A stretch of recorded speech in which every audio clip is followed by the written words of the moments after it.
The conference room always felt colder than the rest of the building.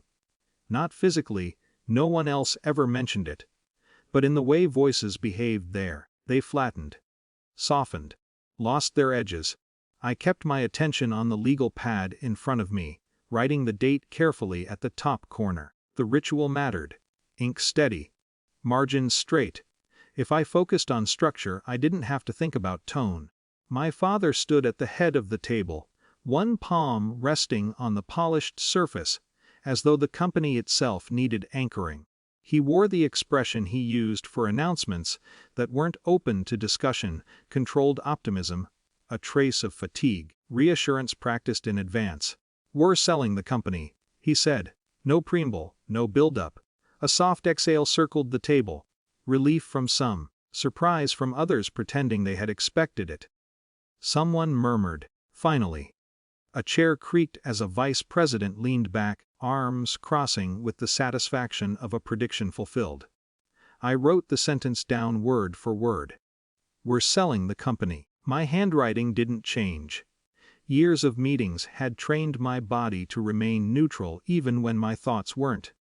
Especially when they weren't. Vote passed, my father continued. Legal will finalize the transfer by end of day.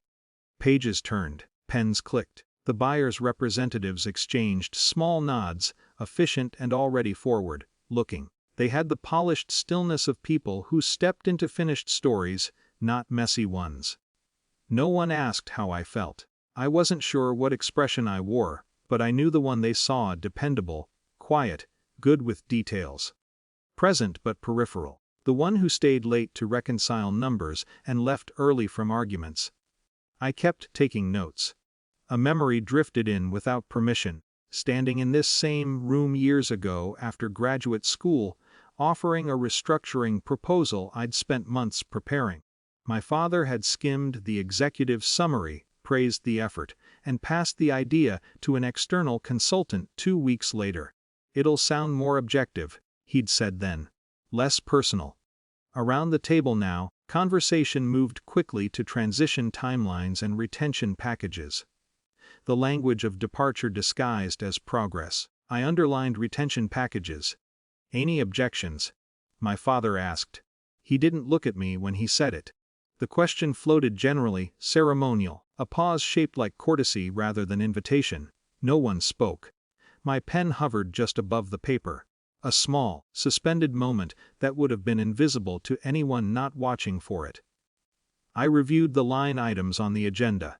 My eyes moved lower, to a section most people treated as procedural scaffolding: ownership verification, authorization pathways, digital signatory routing. The numbers were familiar. They had been for years. 82%. A structure created gradually, quietly, equity transfers during expansion phases, tax-efficient reallocations, shares placed in trust when my father began stepping back from operations but not from control. He had explained each move as strategic simplification. "You're good with this stuff," he used to tell me. "You'll make sure it's tidy." I had. Across the table, the buyer's legal advisor opened a laptop. "We'll initiate authorization now." A few executives straightened instinctively, as if posture could accelerate procedure. Someone joked about celebratory drinks. My father allowed himself a small smile, the kind that appeared when long projects reached their final administrative step. A soft chime sounded. The advisor frowned slightly, then tapped the trackpad again. One moment. Silence rearranged itself, subtle, but perceptible. Another click. Another pause. "I'm getting a transaction denial." My father's smile held, uncertain but intact. "A technical delay." The advisor's eyes scanned the screen. "It says the majority stakeholder has declined authorization." A ripple of confusion passed around the table. Not dramatic, not loud. Just the quiet recalibration of people realizing the script had changed without their rehearsal. "That's not possible," one of the executives said gently. All primary stakeholders approved. The advisor rotated the laptop slightly, as though the angle might clarify the message. 82% ownership is registered to. He stopped speaking and looked up at me. It wasn't accusation in his expression. Not even surprise, exactly.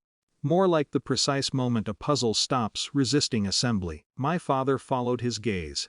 For a fraction of a second, I saw calculation replace confidence. Not anger. Not yet. Just rapid internal review. "That can't be right," he said carefully. I closed my notebook. The sound seemed louder than it should have been. "It is," I replied. My voice didn't echo. It didn't need to. The room had already quieted into a kind of attentive stillness I'd never felt directed at me before. "I hold controlling interest through the family trust restructuring," I continued. "The authorization routes through my credentials." No one interrupted. The absence of interruption felt unfamiliar. The advisor nodded slowly. "Documentation supports that." My father's composure thinned, not visibly to everyone, but enough that I recognized it. A slight tightening around his eyes, the expression he wore when outcomes slipped beyond careful planning. "You never objected," he said. It wasn't an accusation, it sounded closer to disorientation. "I wasn't asked," I said. The words settled between us without sharpness. Simple and unembellished. Around the table, attention shifted from spectacle to procedure. Executives leaned forward again, but differently now, less like witnesses to a conclusion, more like participants in an unfolding recalculation. "What would you like to do?" the advisor asked me, not my father. Me. The question carried no drama, only process. But something in my chest eased at its neutrality. No persuasion, no dismissal disguised as reassurance.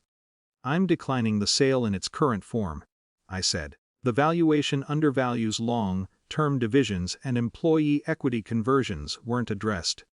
Professional language. Deliberate. The vocabulary of boardrooms rather than living rooms. My father studied me as though mapping unfamiliar terrain onto a familiar landscape. "You could have said something earlier," he said quietly. I considered that. Maybe I could have. Maybe I had learned too well that speaking didn't always translate into being heard. Silence had become its own administrative strategy, waiting until acknowledgement was structurally unavoidable. "I'm saying it now," I answered. No triumph rose in me. No satisfaction. Just a steady alignment, like a door finally resting in its frame after years of sticking. The meeting dissolved into logistics. Revised timelines, legal reassessments. The buyer's team shifted from celebratory efficiency to cautious negotiation. Control hadn't exploded outward, it had simply changed desks. I gathered my papers. As I stood, several people moved slightly to make space. A small gesture. Practical. But it carried a recognition that hadn't existed an hour earlier. My father remained at the head of the table. Not diminished. Not defeated. Just reconsidering. Power, I realized, didn't repair distance, it clarified it. "I'll have legal coordinate alternatives," I said. He nodded once. "All right." No apology. None offered. None requested. Outside the conference room, the hallway noise resumed its usual rhythm, phones ringing, printers humming, conversations half overheard.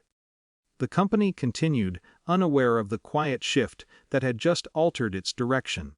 I walked back to my office and closed the door gently. My hands rested on the back of my chair for a moment before I sat down. There was no urge to celebrate, no message to send, no speech forming in my mind for later retelling. Just a calm, unfamiliar steadiness. Not victory, not reconciliation. Only the simple, durable knowledge that when the moment required my voice, it had carried.